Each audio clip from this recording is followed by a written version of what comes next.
Ang tao ay nabubuhay sa salita ng may kapal na pagkaing kanyang bigay.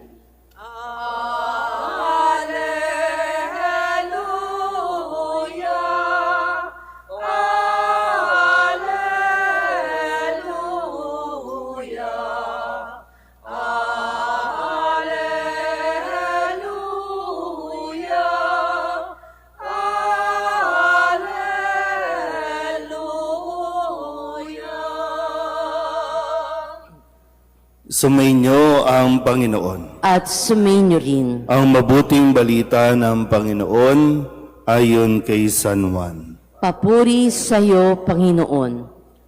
Noong panahong iyon, tumawid si Jesus sa ibayo ng lawa ng Galilea na tinatawag ding lawa ng Tiberias. Sinundan siya ng napakaraming tao sapagkat nakita nila ang mga kababalaghang ginawa niya sa pagpapagaling sa mga may sakit. Umahon si Jesus sa burol kasama ang kanyang mga alagad at naupo roon. Malapit na noon ang pista ng Paskwa ng mga Hudyo. Tumanaw si Jesus at nakita niyang dumarating ang napakaraming tao. Tinanong siya ni Felipe, "Saan tayo bibili ng tinapay upang makakain ang mga taong ito?" Sinabi niya ito para subukin si Felipe sapagkat alam ni Jesus ang kanyang gagawin. Sumagot si Felipe, "Kahit na po halagang 200 dinaryong tinapay ang bilhin ay di sasapat para makakain ng tigkakaunti ang mga tao." Sinabi ng isa sa kanyang mga alagad, si Andres na kapatid ni Simon Pedro, "Mayroon po ritong isang batang lalaki na may dalang 5 tinapay na sebada at 2 isda. Ngunit gaano na ito sa ganyang karaming tao? Paupuin ninyo sila," wika ni Jesus. Madamo sa lugar na yaon, umupo ang lahat. Humigit kumulang sa 5,000 ang mga lalaki. Kinuha ni Jesus ang tinapay at matapos magpasalamat sa Diyos ay ipinamahagi sa mga tao. Gayon din ang ginawa niya sa isda. Binigyan ng lahat hanggat sa gusto nila. At nang makakain na sila, sinabi niya sa mga alagad, "Tipunin ninyo ang lumabis para hindi masayang." Gayon nga ang ginawa nila at nakapuno sila ng 12 bakol.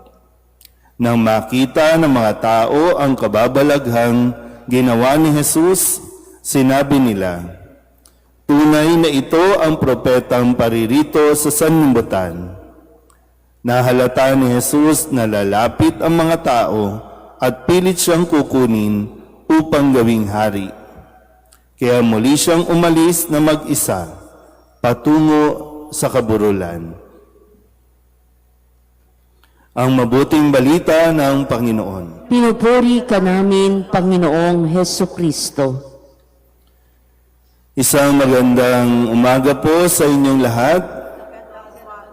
Ngayon po ay Biyernes sa 2nd linggo ng Pasko ng Pagkabuhay. At muli, napakagandang aral ang itinuturo ni Jesus sa kanyang mga alagad sa ating pong Ebanghelyo at nawa ito rin ay matutunan natin. Napakagandang pag-uugali na dapat nating taglayin. Itong himala ng pagpapakain ni Jesus sa higit 5,000 katao sa pamamagitan lamang ng iilang pirasong tinapay at isda. At napapanahon na sa kalagayan natin, sa sitwasyon ng hindi lang ng bansa natin, kundi ng iba pang mga bansa na ngayon ay talagang naiipit sa kaguluhan, ganun din naman nakakaranas ng takot,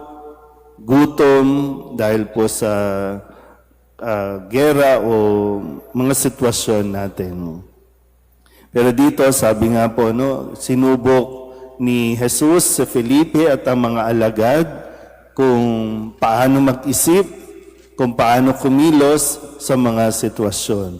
Pero maganda po, no, na sabi nga dito, nahabag si Jesus sa kanila.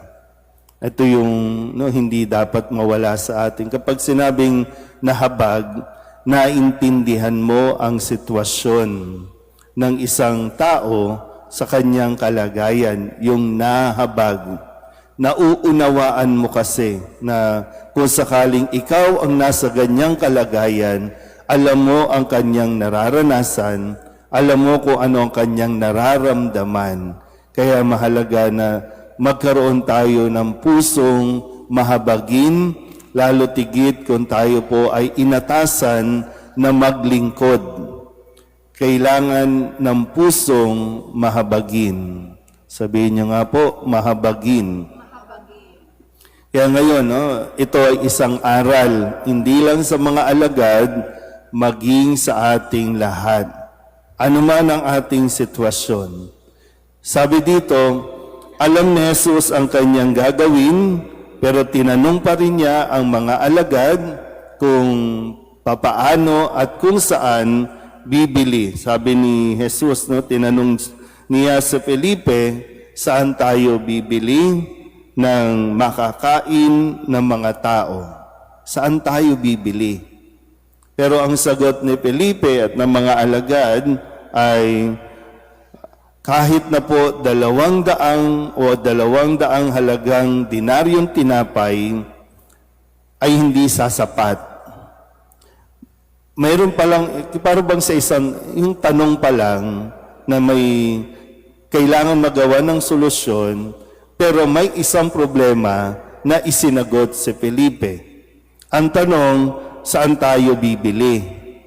Pero ang sagot, hindi kakasya kung mayroon tayong 200 dinaryong pambili.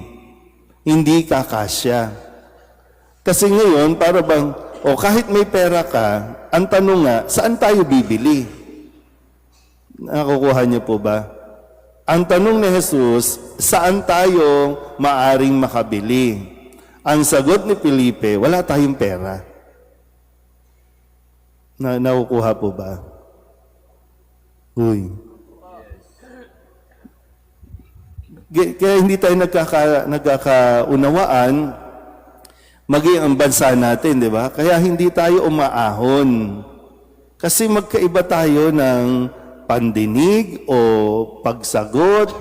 Hindi natin inuunawa. Ang tanong, saan tayo maaaring makabili? Pero ang sagot, wala tayong pera.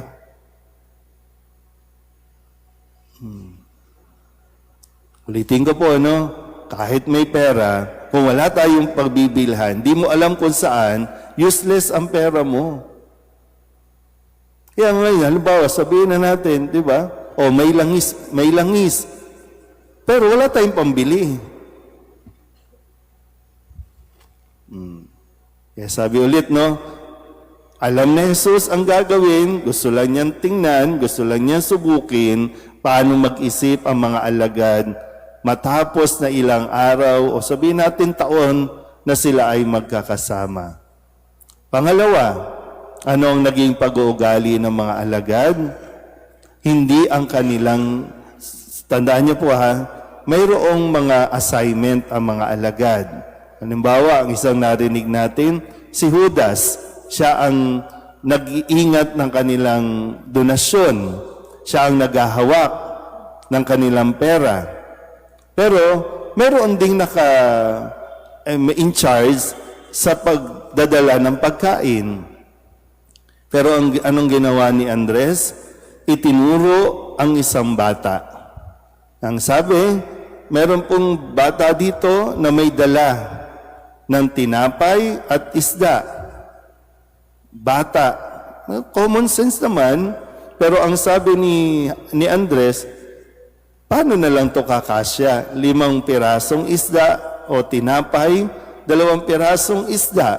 paano na lang ito sa 5,000 higit pang katao? Pero hindi yun yung problema. Ang problema ay may ibinolunteer.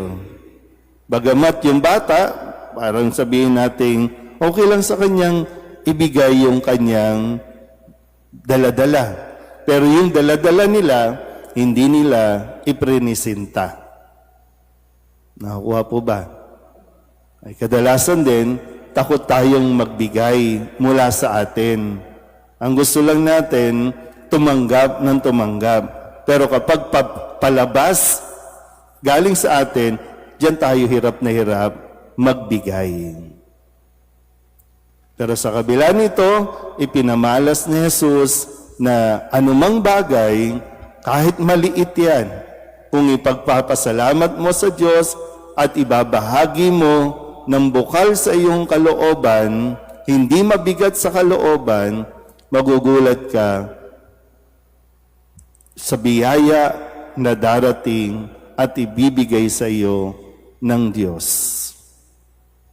Pangatlo, sa kabila nito, ilang pirasong tinapay at isda, pero ang bilin ni Jesus, sabi nakakain ang lahat hanggat gusto nila. Hanggat gusto nila. Pero ang bilin ni Jesus, tipunin ang mga nalabi. Sayang kasi yung grasya. Tipunin.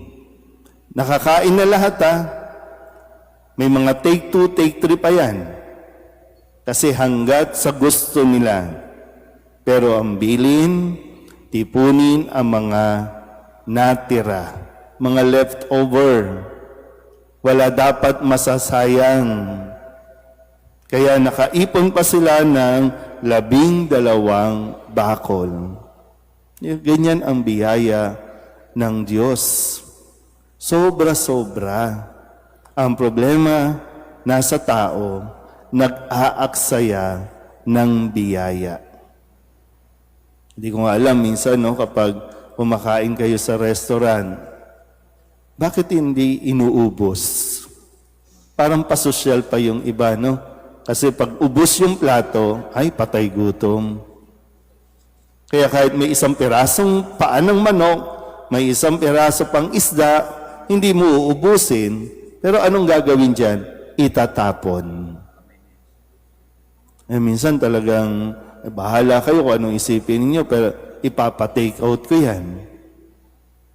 Kasi maya-maya, pag bumabiyahe tayo, di ba, maya-maya may kakatok sa pinto ng kotse, manghihingi, so imbis na pera, pagkain ang ibigay.